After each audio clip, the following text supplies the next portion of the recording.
Hello everybody.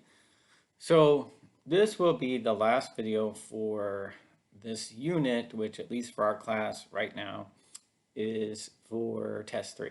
Okay. But anyway, so the topic is the confidence interval for the mean. All right. So that's the terminology that you'll encounter in a lot of the questions that you try to answer in the near future. Um, Now, I always feel like I need to get you in the right frame of mind. I mean, I can always just show you how to do problems without explaining anything, but it's better to understand what's going on as much as you can. So I'm going to try to get you in the right frame of mind to understand this. So in my recent videos, I've tried to emphasize as much as I could the difference between a population and a sample. All right, so I give you this example of a population could be all house cats, all right? All the house cats that exist, okay? And suppose that we're interested in knowing, for whatever reason, what the mean or average weight of a house cat is for that whole population, okay? Now, as far as notation, in math, there's lots of symbols, and we call that notation, and sometimes that's the intimidating part of math, but we'll use the Greek letter mu for the population mean, for whatever the population is, whatever we're trying to find the average of. We could find the mean weight, we could find the mean lifespan, whatever. There's all kinds of things we could measure and find the average of, all right? But that will be mu for the population. And then we could take a sample, and the sample has to be a certain size. So I said, say we took a sample size 20 house cats. So we got 20 house cats randomly chosen, and we weighed them and found that the average weight or the mean weight was 9.2 pounds. Now, for the sample, the average, the mean will be this symbol right here, which is X bar. It's an X with a line above it, all right? So now, suppose that, why would you take a sample? You take a sample in order to learn something about the population. That's why you do it. And so maybe we think, well, could we use this sample of 20 cats and we found their average weight, 9.2 pounds. Does that tell us something about what the average weight of all house cats is? Okay. So one way to do that is with what's called a point estimate, okay? Where it answers the question, is the mean weight of all house cats 9.2 pounds? Is the average, the mean weight of these 20 cats equal to the average weight, the mean weight of all house cats that there are? Well, that's very unlikely. I mean, think of how much luck it would take that you chose 20 cats at random and weighed them and found the average, and that just happened to be the average weight of all house cats in existence. Probably not. I mean, point estimates is one single number, all right? And it's probably not going to be correct, all right? If you think that the mean for the whole population is equal to the sample mean, you're almost certainly going to be wrong. But it's a start, okay? Now, the next thing would be, well, if the point estimate is so very unlikely to be correct, then the next thing we can go to is an interval estimate, okay? Here's what an interval estimate is. So say mu here, that's the mean weight of the population of all house cats. That's the thing that we want to try to know something about, right? What is the mean weight of the population of all house cats? So the interval estimate would be something like this. We'll take our sample average, our sample mean of 9.2 pounds, and we'll add and subtract some margin of error. If we think, well, 9.2 pounds probably is not it, but it's probably close to that. And, maybe it's like 9.2 pounds plus some small number. And that's the high end of what we think the average might be. Or 9.2 minus some number. All right. And then that's the low end of what we think the average might be. So that number E that I'm saying we're going to add or subtract to or from the sample mean is called the margin of error. All right. So for example, say that for somehow, some way, I think that the margin of error should be 0.5 pounds, half a pound. Then my interval estimate for the mean weight of the population of all house cats in existence would be 9.2 plus half a pound on the high end and 9.2 minus half a pound on the low end. And that would work out to be that I would claim that the mean weight of all house cats, the average weight of all house cats, is somewhere between 8.7 and 9.7 pounds. Okay, so that's an interval estimate.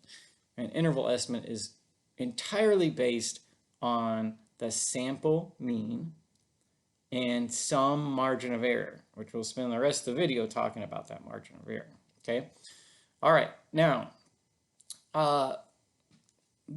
this will be called a confidence interval, all right, because we want to express a certain probability that it's correct. So right here, like, suppose that somehow, I haven't told you yet how I would do this, but suppose that somehow I think that this right here is a true statement with 90% probability.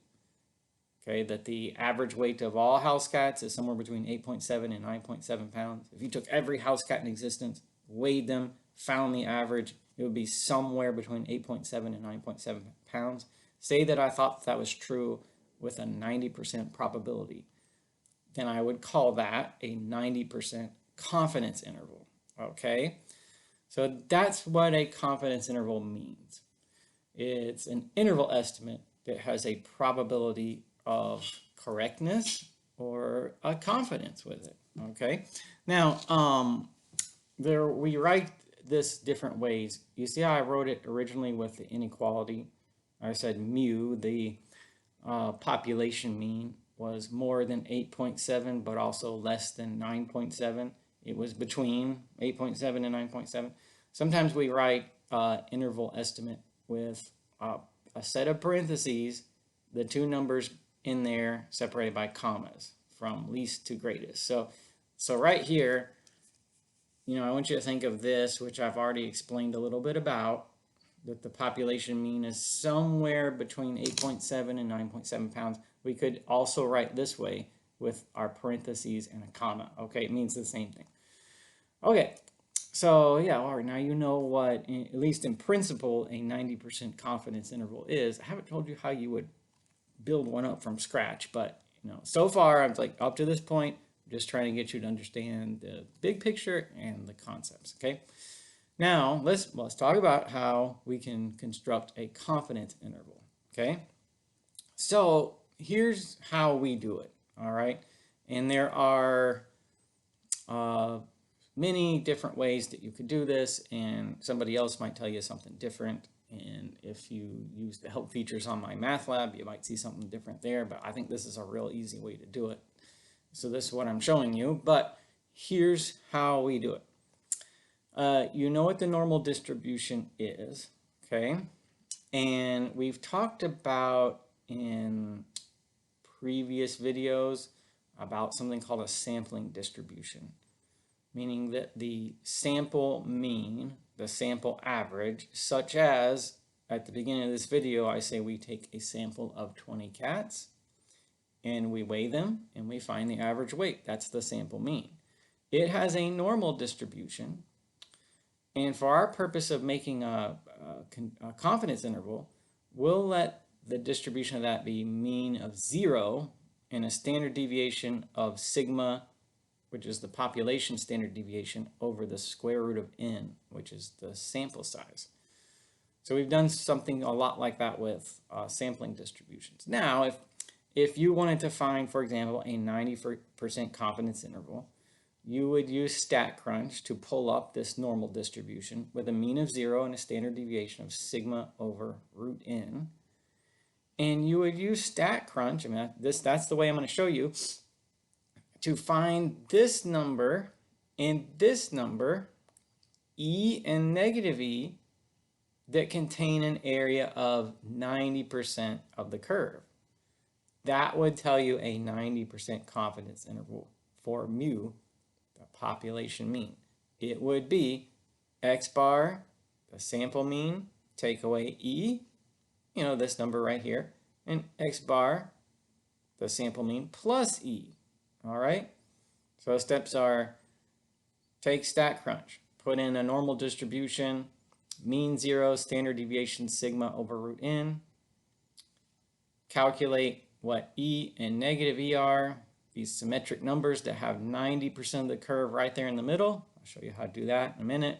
That's something we've done before. And then that's your margin of error that you add or subtract to or from the sample mean to make your confidence interval. Okay, then that's what you do. Now, let's practice this, all right? I need to show you how to use StatCrunch to do all that. So let's take this first question where it's just kind of warming us up to doing this. It says, find the critical value Z sub C necessary to form a confidence interval at the level of confidence of 97%. That's what this would mean, 97% confidence.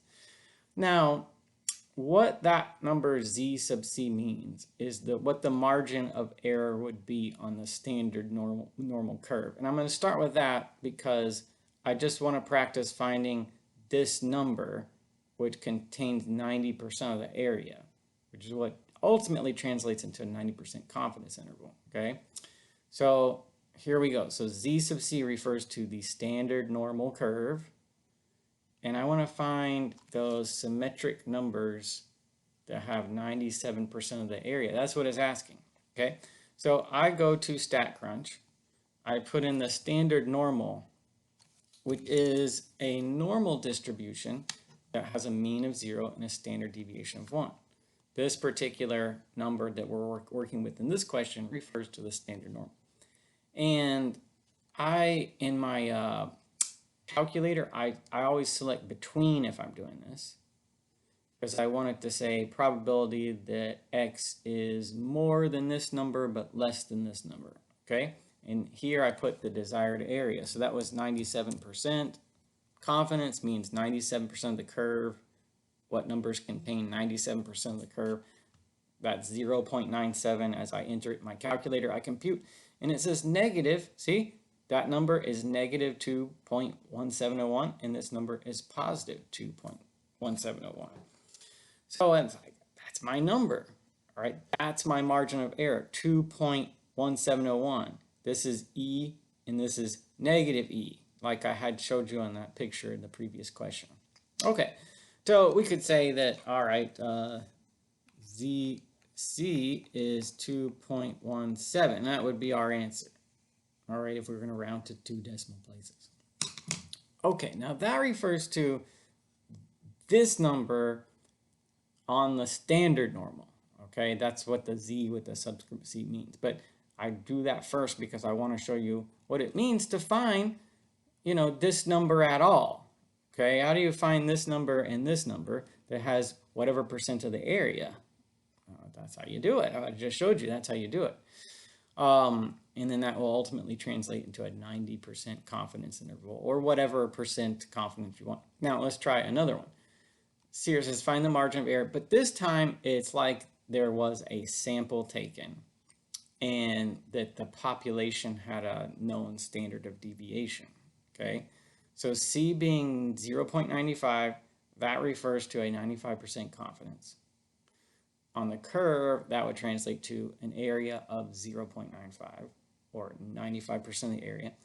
N being 64, that means a sample was taken of size 64. And then sigma is 2.4. That says the population standard deviation was known. And it's 2.4. Okay, so what did we say that we would do for this? We would use the normal distribution, and we would find this number E and negative E on the distribution with mean 0, standard deviation sigma over root n. Okay, all right, so let's see. I'm going to do that, and then I'm going to find that spot that has 95% of the area. So we're going to look on a normal distribution, and it's going to have a mean of 0 and a standard deviation of 2.4 over root 64, which is going to be 2.4 over 8, but we'll have to calculate that. Okay, so I got my handheld calculator over here. I'll calculate that number 2.4 over root 64, and it turns out to be 0.3. So I'm going to look on a normal distribution like this for that margin of error that contains such that it has 95% of the area. So let's try that. So again, StatCrunch is your friend on this. So let's see, mean 0, right? We're going to put the mean of 0 and the standard deviation of 0.3. And it was, I forgot, 95% confidence. So I'm going to put over here 0.95, and it's going to tell me my margin of error right here, x between this and that. So I compute it, and there it is. Like, remember that original picture I showed you? This is E, your margin of error, and this is negative E, the opposite of the margin of error. And that, it turns out, is negative 0.588 over here and positive 0.588 over here. 0.588 is E. Okay, so all right, I use StatCrunch to do the hard part. The hard part will be figuring out that number without StatCrunch. But there it is. Now, with this number, I could build a confidence interval. All right, how? Well, okay, so I just found E, the margin of error. The confidence interval would be the sample mean plus E on the high end and the sample mean minus E on the low end. Okay, so like if the question was to take it that far, that's what we do. Okay, now let's take it a little further. Let's take it that far. So notice these examples are going like one tiny step at a time. Here first, just find the margin of error on the standard normal curve. So you know how to look up that kind of number with StatCrunch. Then find the margin of error if you have a sample taken. That's what this means. There's a sample taken. Like in my original example, we took a sample of 20 cats and we weighed them, right? That sort of thing.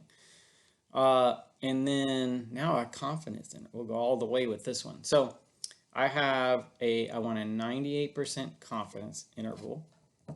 The sample mean is 9.6. That's like saying for my sample of cats that I weighed, like the average weight was 9.6, let's say. That's what X bar means. It's the sample mean.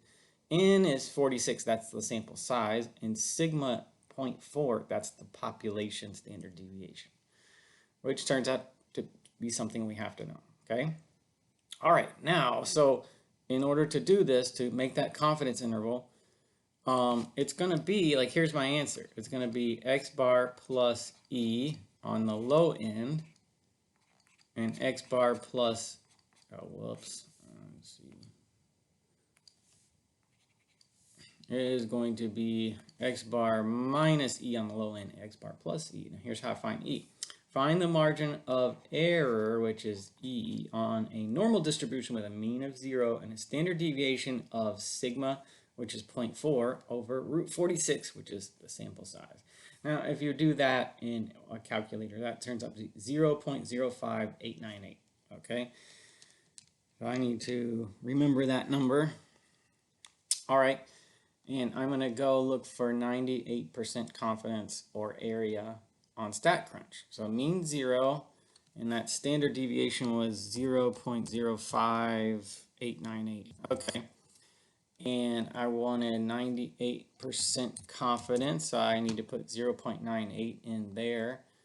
And I get my number, negative 0.1372 to positive 0.1372. That's the margin of error, 0.1372, all right? Okay, so I gotta remember, 0.1372. All right. So I'll take that number. I typed it in so I wouldn't forget it.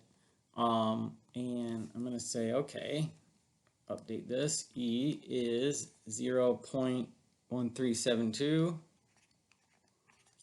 And so my confidence interval is going to be the sample mean 9.6 plus,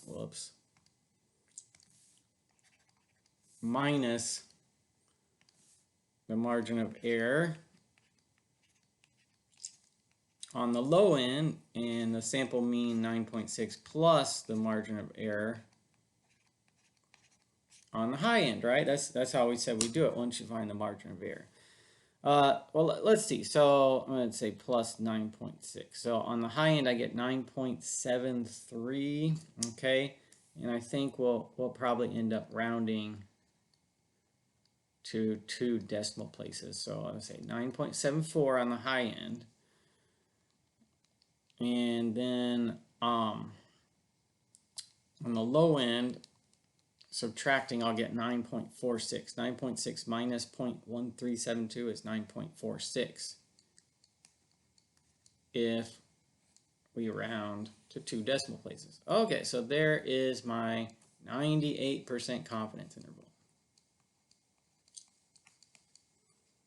So I am 98% confident that whatever the population mean is, I don't know what it is. There's not enough information to know for sure. In statistics, we usually don't know things for sure. Statistics depend on randomness and uncertainty for this population mean. But I have 98% confidence that it's somewhere in there between 9.46 and 9.74.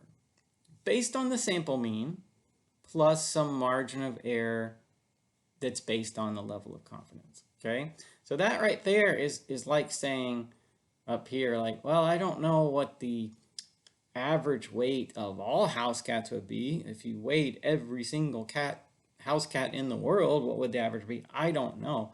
But, I have confidence, in that case down there, in that problem, it was 98% confidence that that number is, within X bar plus E and X bar minus E, right? Whatever the sample mean is. It's all based on the sample mean. Okay, so we got that one. Sorry, that's how you construct a confidence interval. So the steps were first find the margin of error. Okay. Then take that number once you find it, add it, subtract it to and from the sample mean. Okay. Let's try it. We'll do 2 more. Now this one, we'll have to read into it a little bit. Okay.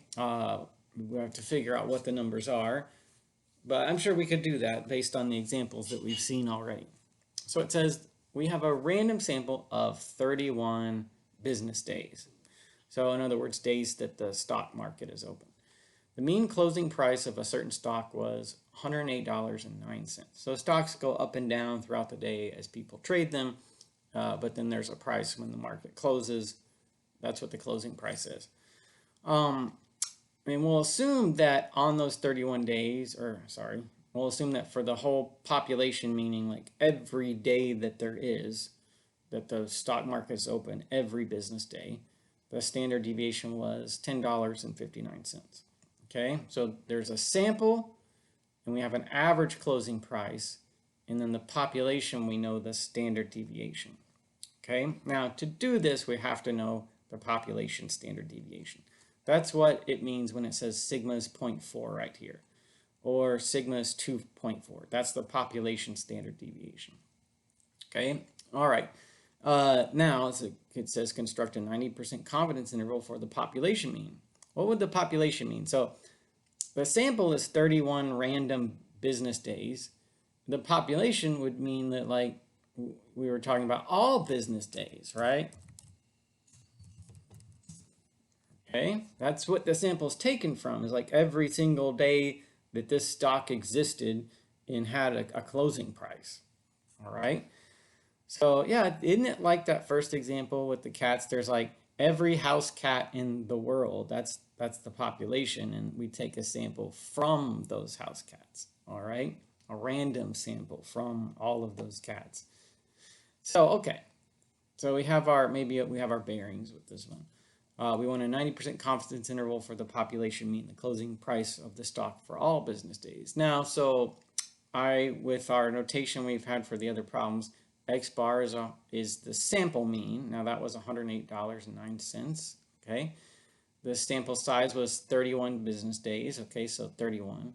sigma, the population standard deviation, is 1059, okay? And my confidence level is 90%, so C is 90%.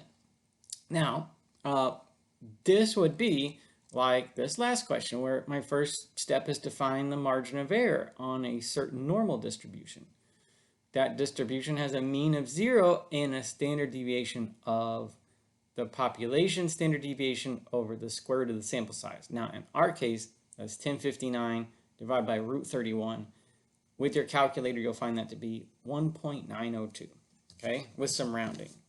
So let's do that. So we're looking for 90% confidence on mean 0, 1.902 standard deviation. Let's pull up StatCrunch. So mean 0, and then we had 1.902, and I wanted 90% confidence. And what will show up is my margin of error. My margin of error E is 3.1285, okay? It's this number, and then here's the opposite of it over here. That's how it always worked out on the others. So 3.1285. Let's see. So 3.1285, that's our margin of error. Now let's see. Our confidence interval for the mean closing price for all days, all business days, all days the stock existed and had a closing price, is going to be the sample mean, 108.09, minus 3.1285, minus the margin of error, and alternately on the high end, 108.09 plus 3.1285. Okay, that's the high end. That's the sample mean plus or minus the margin of error. Well, let's see. So I got 108.09, and I'll do take away 3.1285. And for that, I'll get $104.96. Okay, so on the low end, let me put my units. $104.96. Okay, and then on the high end, 108.09 plus 3.1285. I'll get $111.22 if I round to the nearest penny.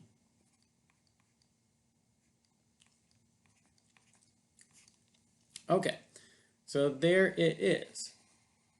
Now, what this will tell us is that, you know, for every day there is, which may be a lot of days, too many for me to keep track of, I don't know what the average closing price for the stock is.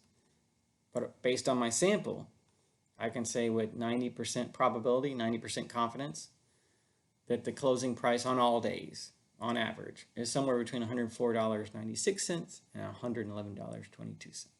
Okay? All right, we're trying to use the sample mean to figure out what the population mean is. Okay, it's something we believe is somewhere in there. We can't be certain, because if we say we're 90% certain about something, that doesn't mean that we're guaranteed to be right. We're right 9 out of 10 times. Okay, right? So that's what that means. Be wrong 1 out of 10 times. But okay, anyway, so there's the whole process, start to finish, for making a confidence interval.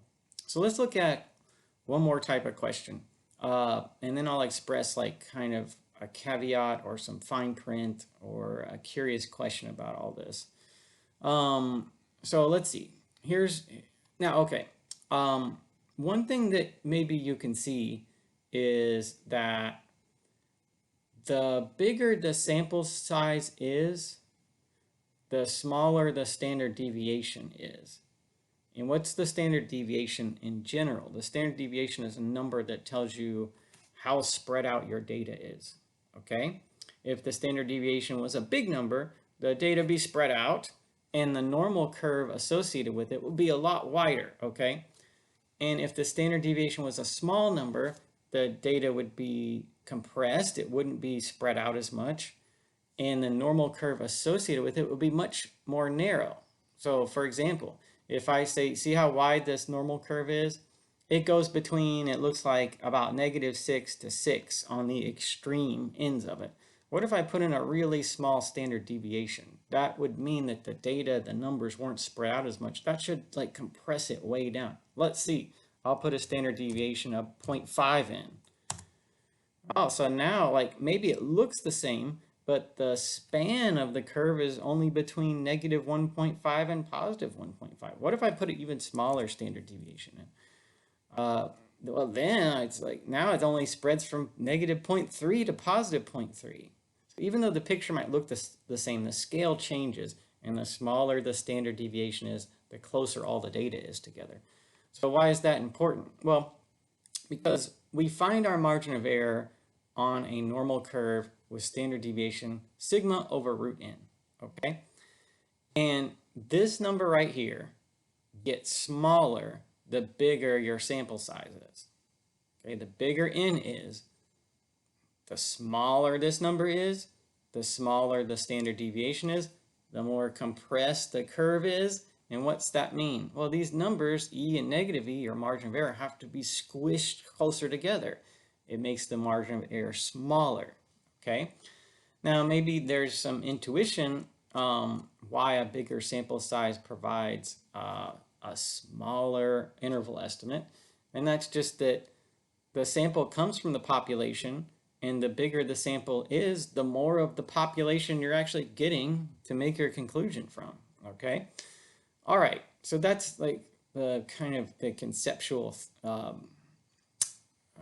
idea behind all of this. Now, because of that, sometimes we adjust or choose our sample size to get the margin of error the way we want it, okay? Because maybe we could take a sample of whatever size we wanted within reason. And we do that with the goal of making the margin of error as small as possible. So here's a question that is about that. It says, find the minimum sample size n needed to estimate mu, the population mean, for the values of wanting 95% confidence. The population standard deviation is 5.9, and e, the margin of error, is 1. Now, there's a formula for doing this, okay? The formula is that the sample size n would be z sub c. What's that? That is like this first question of finding what the margin of error would be on the standard normal curve, okay? Like this very first question, it's that number.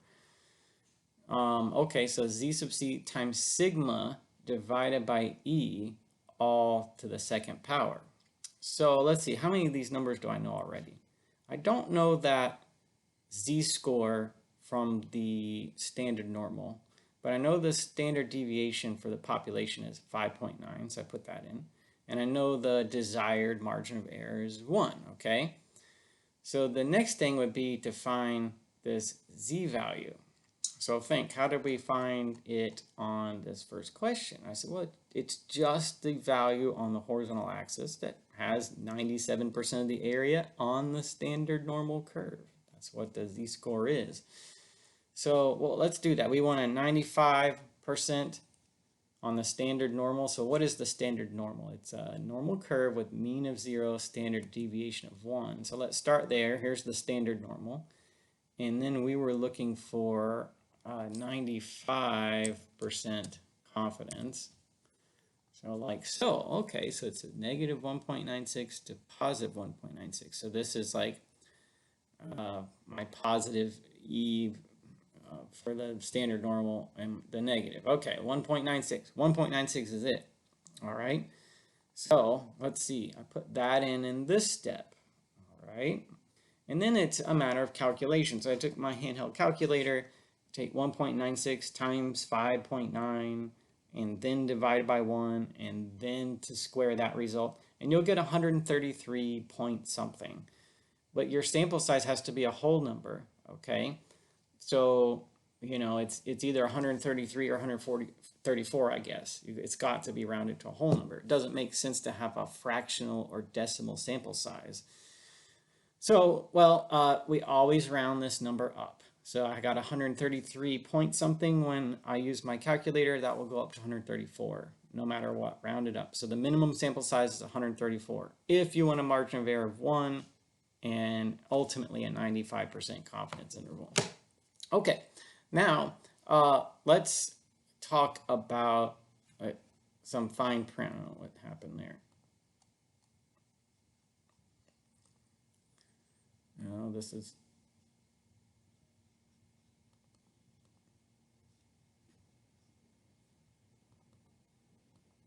Okay. How do I get... There we go. That thing really annoys me. Anyway, so, all right. Here's kind of a caveat or some fine print, and will take us in a new direction for the next test. But you might say, well, we took a sample of 31 business days. So that's a sample, comes from the population of all business days. And we don't know what the mean closing price altogether is for the population. Doesn't it? You might say, well, it seems a little weird that we know that the population standard deviation was 10.59. How could we know that and not know the population mean? Okay. Or it's like saying, like back in this original example, in order to make a confidence interval, I would have to know what the standard deviation for this population is. So it seems kind of weird that to know, you don't know the mean, but somehow you know the standard deviation for the population. And so that's true. That's a little weird. And you might notice that the question, it does say to assume something. It says assume the population standard deviation is 1059. Like, it's like maybe we don't know that, but that's a reasonable assumption. But the reason we start here with an assumption about the population standard deviation is because if you didn't know that number and you had to estimate it somehow, like maybe you could, in addition to taking your sample of 20 house cats and finding their average weight, you could find the standard deviation for the sample and say that, well, that provides an estimate for the standard deviation of the population. Well, you could do that, and that would be more realistic, but that also makes this entire process a lot harder, okay? So we're starting with this to just kind of get our feet wet about it. And where we'll go from here is if like you don't know anything about the population. You don't know what the mean is, and you don't know the standard deviation, but you still want some estimate of the mean. That will be what comes next.